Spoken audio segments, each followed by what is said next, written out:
तो चलिए हम लोग पिछले क्लास में हम लोगों ने देखा कि पद किसे कहते हैं। पोलिनोमियल हम शुरू किए थे जिसमें हम लोग पद के बारे में जाने थे, टर्म के बारे में जाने थे, जिसको बोलते हैं अलजेब्रिक टर्म, बीजीय पद भी बोलते हैं।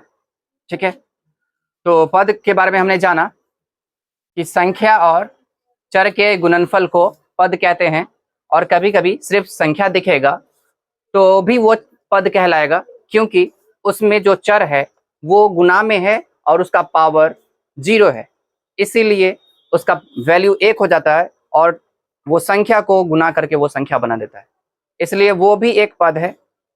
ठीक है, कभी भी हम लोगों को फंसना नहीं है कि कोई संख्या है, मान लीजिए 5 और ये पद नहीं है, ऐसा बिल्कुल भी नहीं होगा। इसके साथ कोई ना कोई चर है, मान लीजिए y चर है और उसका पावर 0 है, और जैसे ही इसका पावर 0 है तो ये 5 गुने 1 हो जाएगा, और 5 गुने 1 बराबर 5 हो जाएगा, इसलिए ये 5 भी एक तरह का पद है।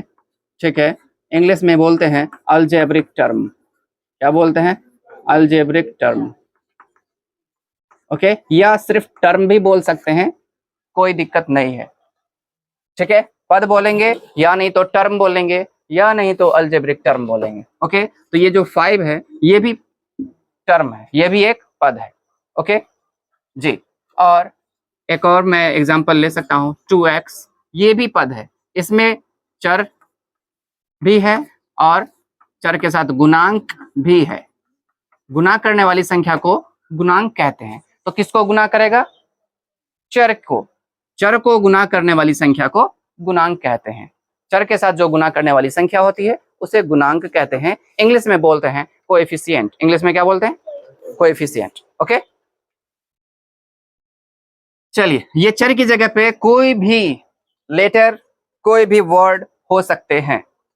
ठीक है जी, जिसका वैल्यू अननोन है उसका वैल्यू हमें निकालना पड़ता है, जिसका वैल्यू हमें निकालना पड़े, ज्ञात करना पड़े, उसे चर कहते हैं, वो चर होता है। ठीक है, और जिसका वैल्यू बदलता रहे उसे भी चर कहते हैं। ठीक है, वेरी करता रहता है, इसलिए इसका नाम पड़ा है वेरिएबल। क्या नाम पड़ा है? वेरिएबल। तो इतना तक हम लोग पिछले क्लास में देखे थे। इससे आगे हम लोग बढ़ते हैं। कई सारे टर्म, कई सारे पद मिल करके एक एक्सप्रेशन का निर्माण करता है। जैसे कि मैं 2 टर्म लिया हूं, एक 2x है और एक 3 है, ये मिल करके क्या बना? व्यंजक। क्या बना? व्यंजक। क्या बना? ये व्यंजक। व्यंजक को इंग्लिश में बोलते हैं एक्सप्रेशन। क्या बोलते हैं? एक्सप्रेशन। ठीक है, इसी एक्सप्रेशन की मदद से, और ये ही एक्सप्रेशन भी कभी ना कभी बहुपद कहलाता है। क्या कहलाता है? बहुपद, क्योंकि एक से अधिक पद है ना, तो ये भी बहुपद होगा। तो जो एक्सप्रेशन है वो बहुपद भी होता है, जो एक्सप्रेशन है वो बहुपद भी होता है। ठीक है, तो हम लोगों को ज्यादा उलझना नहीं है शब्दों के चक्कर में। जो व्यंजक है वही बहुपद है और जो बहुपद है वही व्यंजक है।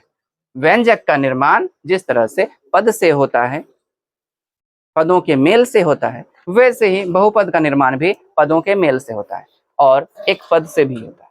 ठीक है, चलिए, तो बहुपद का सिंपल सा टर्म आप लोगों ने क्या जाना कि कई सारे पद मिल करके बहुपद बनाते हैं, और कहीं कहीं पे एक पद भी रहेगा तो वो बहुपद कहलाएगा। बहुपद के टाइप होते हैं एक पदी बहुपद, द्विपदी बहुपद, त्रिपदी बहुपद, और जितना लेना है एंड सो ऑन कर दो। ठीक है, जितना पद उतना नामकरण उसका। ठीक है, तो एक पदी बहुपद में एक पद होते हैं, जैसे कि मैं बोल दूं सिर्फ 2x है तो एक पदी बहुपद है। अगर मैं बोल दूं 2x + 3 है तो द्विपदी बहुपद है। मैं इसके साथ और भी कुछ जोड़ दूं, और भी पद जोड़ दूं तो वो उतना पद हो जाएगा। क्लियर है? तो व्यंजक के बारे में आपने जाना, बहुपद के बारे में आपने जाना।